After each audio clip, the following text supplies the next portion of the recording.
Ce document a été réalisé par la mission Sport de haut niveau du CREPS des Pays de la Loire en collaboration avec le pôle Sport Santé.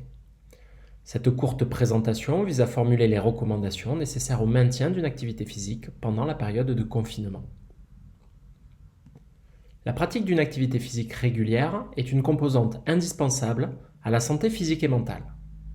Au niveau psychologique et cognitif, elle favorise l'estime et l'image de soi, elle augmente la mémoire et les fonctions cognitives, elle améliore la qualité de l'humeur et du sommeil tout en diminuant les épisodes de stress, d'anxiété et les états dépressifs.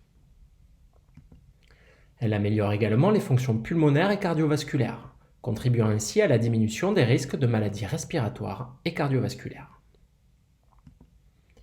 L'activité physique régulière augmente la capacité de réponse du système immunitaire à un agent infectieux.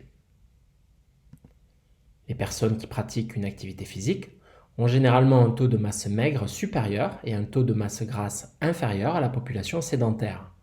Leur niveau de force musculaire et de densité osseuse est également plus élevé, limitant le risque de chute et de fractures associées. Les pratiquants sont également moins touchés par les maux de dos. Enfin, l'activité physique régulière diminue les risques de développer certains cancers et maladies métaboliques telles que le diabète.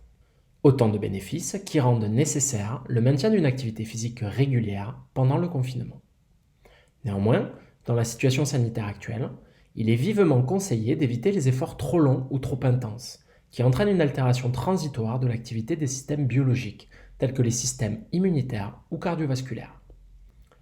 Plus précisément, il convient d'éviter les séances d'une durée supérieure à 1 heure, ou dont la difficulté vous semble supérieure à 7 sur 10. 10 étant une séance dont la difficulté est maximale. Abstenez-vous également de pratiquer si vous avez de la fièvre ou des courbatures, et pendant les 14 jours suivant un épisode grippal. Afin de limiter les effets du confinement sur votre santé physique et mentale, le ministère des Sports recommande de réduire au maximum le temps passé en position assise ou allongée. Si votre activité professionnelle vous contraint à rester assis, accordez-vous des pauses de 10 minutes toutes les heures pour marcher, vous étirer, danser, bref, pour bouger. En dépit des contraintes liées aux mesures de confinement, tâchez de maintenir une activité physique régulière. Les enfants et les adolescents doivent y consacrer au minimum 1 heure par jour, et les adultes au moins 30 minutes, afin d'éviter les effets délétères de la sédentarité. Ces recommandations constituent le seuil minimal à atteindre. Sachez néanmoins que les bénéfices sanitaires augmentent avec la durée de pratique. Respecter les recommandations ministérielles, c'est bien, mais bouger plus, c'est encore mieux. Pour augmenter son temps d'activité physique, il est possible d'aménager vos activités quotidiennes afin de profiter de toutes les occasions qui s'offrent à vous. Le confinement peut notamment être l'occasion de consacrer plus de temps à des activités telles que le jardinage ou le bricolage. Vous pouvez également augmenter le temps passé à bouger en prenant l'escalier plutôt que l'ascenseur ou encore en allant faire vos courses à pied. Enfin, vous pouvez augmenter votre dépense énergétique, améliorer votre souplesse et votre équilibre en intégrant des challenges à vos activités quotidiennes. Brossez-vous les dents en équilibre sur une jambe, téléphonez accroupi ou encore faites 10 fentes à chaque pause publicitaire. Une autre solution pour améliorer votre santé et votre forme physique est d'intégrer à votre emploi du temps des activités sportives. Qu'elles mettent l'accent sur la souplesse, la force, l'endurance, l'équilibre ou encore la coordination, chaque activité présente des bénéfices avérés. Aussi, la stratégie à privilégier est de pratiquer des activités qui vous plaisent, afin de faciliter votre adhésion au programme. N'hésitez pas également à varier vos pratiques, afin de profiter des bénéfices offerts par chacune d'elles. Une autre interrogation concerne généralement le meilleur moment pour pratiquer. Encore une fois, le plus important est de maximiser la durée totale de votre activité physique. Optez pour la stratégie qui s'adapte le mieux à votre emploi du temps. Vous pouvez donc pratiquer à tout moment de la journée.